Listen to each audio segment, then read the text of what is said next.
विधवेश्वर संहिता की चौथे अध्याय सनत कुमार व्यास संवाद सुनाऊंगी। ओम नमः शिवाय।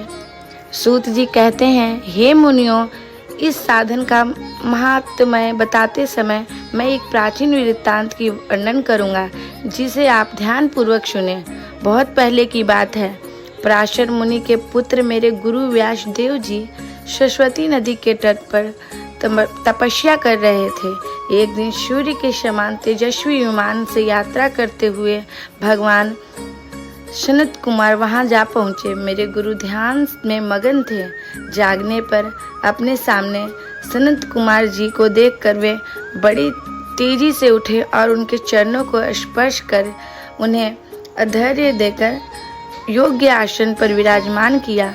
प्रसन्न होकर सनत कुमार जी गंभीर वाणी से बोले, मुनि, तुम सत्य का चिंतन करो।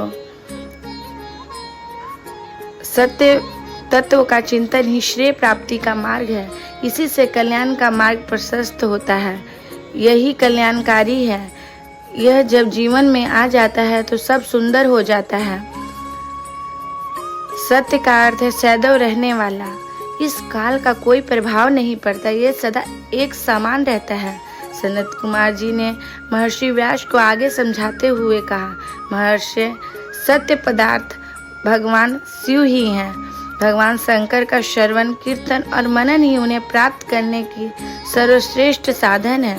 पूर्व काल में मैं दूसरे अनेकानेक साधनों में भ्रम में पड़ा घूमता हुआ तपस्या करने मंदराचल पर जा पहुंचा। कुछ समय बाद महेश्वर शिव की आज्ञा से सबके साक्षी तथा शिवगणों के स्वामी नंदिकेश्वर वहां आए और स्नेह पूर्वक मुक्ति का साधन बताते हुए बोले, भगवान शंकर का श्रवण, कीर्तन और मनन की मुक्ति का स्रोत है।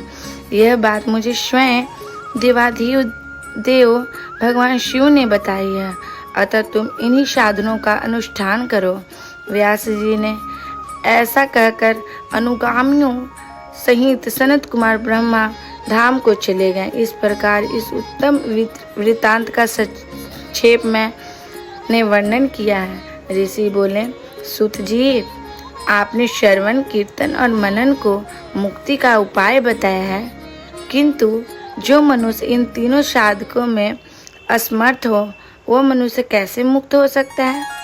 कृपया करके किस कर्म को करें तो हमें यत्न की ही मोक्ष मिल सकता है? कृपया आप इसे बताएं। आगे की कथा मैं आपको अगले अध्याय में सुनाऊंगी। ओम नमः शिवाय।